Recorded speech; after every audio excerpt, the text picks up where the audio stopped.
Hi, this is Gary Jordan for Natural Law for North America. Um, and I wanted to make a video today on a topic that kind of bothers me a little bit, to be honest. Um, I was listening to a video posted on one of the forums I'm a moderator for, by somebody named Black Ops something.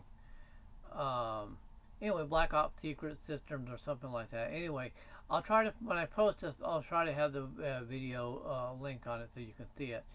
And the video was very alarming about California having an emergency, some bill that's going through that would turn an executive order by Schwarzenegger into a law, and which would determined by the government what you are or not supposed to do. That was bad enough, and that's concerning enough, because there's no real right. Why should they um, turn it into a law? I mean, why should they make it one? You know, take an executive order and turn it into a law. That's bad. And I want to start off with that to make clear I'm not downing what this Black Ops fella has said on that part. That is inappropriate. And using sustainability and healthy living as a cover for controlling others is also inexcusable. And I'll agree with them there. What I will not agree with is something that I've had to endure all my life. Mr. Black Ops has never been discriminated against because he doesn't have the high standard of living of a car. And that's my issue. Is that apparently this bill going through California has something to do with eliminating private automobiles. On the face, I'm thinking, yeah, because I don't understand how. I'm going to say this out to everyone. I don't understand how a car is a high standard of living. And part of it is a discrimination. I mean, you go to you want to help someone just physically disabled or intellectually disabled, you got to have a DMV printout. What the hell does a goddamn DMV printout, say about you as a responsible person? Pardon my language, but it really crawls under my skin. You can get an exception, but that means they're accepting you. I mean, so what is this thing with this car?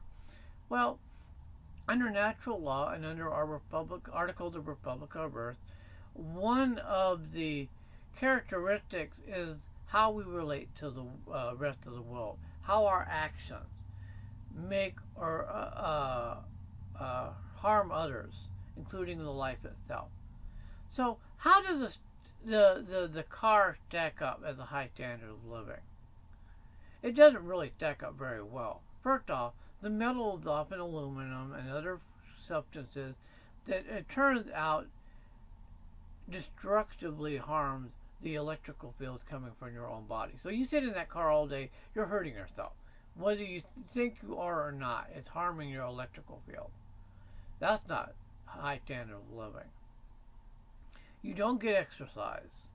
That's not high standard of living, because that means you're not getting your body active. Your body has to be used in order for the muscles to receive the blood flow.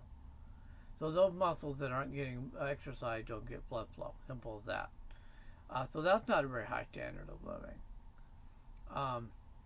You may sit on a throne and be driven around in a chariot, like some poppy muffu king from England or something. But that, again, I don't consider that high standard. Now, let's go to the relationship to the rest of the world. A lot of people think that if you drive a car, you're clean, because it makes you look like you're somebody, respectable. How is, again, think about the metal, think about the plastic, think about the glass, think about the rubber, think about the leather for the upper crusty folk. Where does it come from? What's in the process of it? Making it. Does it pollute the ground, the air, the water? Probably does, because we don't think about it. If made in a foreign country. or circulates around the world. Materials are harvested one place, shipped to another part of the planet, and then built and then shipped back to this country. So you can go against that. But the operation of the vehicle is very harmful to all life, including our own. I mentioned the metal, the frames. Turns out I'm living in a trailer. I didn't know that the aluminum is actually destructive to the EM field. A lot of people live in mobile homes and trailers and stuff, and we don't realize that what we're doing to ourselves because of the lack of information. But there's not just that. There's the exhaust from the combustion. Granted, catalytic converters and other technology have allowed to filter a lot of that out, and it's not as bad as when I was little, or even earlier, when it just literally killed off all the oak trees. It was so toxic.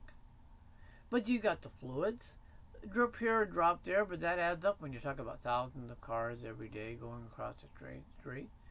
So you've got all this drip dropping. You've got all the toxic fluids from that. You've got basically, if you want to pretend you're clean and respectable, you got to clean it several times a week. That's a lot of water, even with the recyclable one. Not every place has that. So you've got to do excessive water use.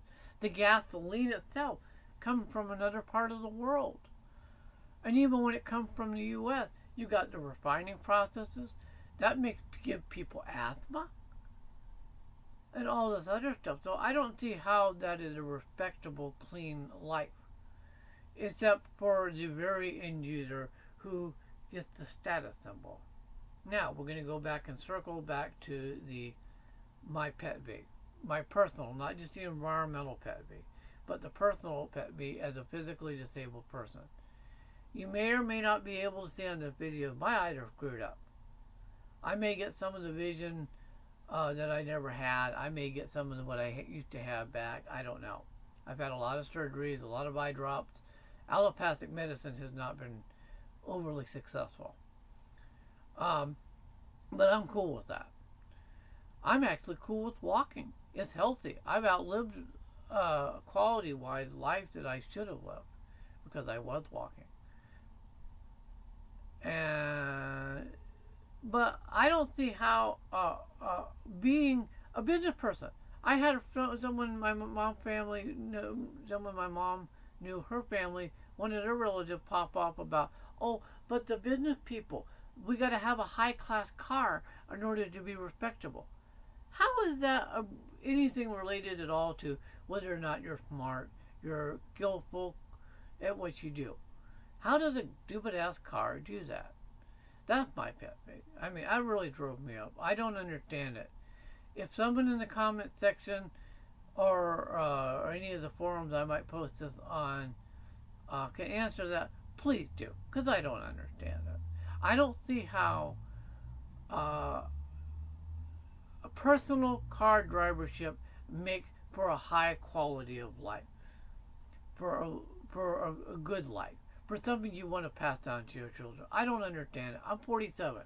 I was cool with my eyesight not being able to drive at 11. And I have endured. So I don't know what this Mr. Black Ops thinks. The disabled people. We're not patriots. We're not American. We're not real human beings because we don't drive one of their mother blankety blank cars. So if anybody can answer what the hell I'm missing, because I'm missing something, clearly. Because I've never understood it, not in all my life. I never will understand it. And frankly, I'm getting sick and tired of my human dignity as an heir of creation being ridiculed, being put down for a machine. So someone kindly explained to me how a car is equal to a high standard of living. Please. Because I'm frankly getting tired of seeing that in everything I ever... Mr. Black Ops is not the only person that does it. I have seen this from time and time and time again. A good standard of living. You drive a car. You pollute the air, pollute the water, pollute the soil.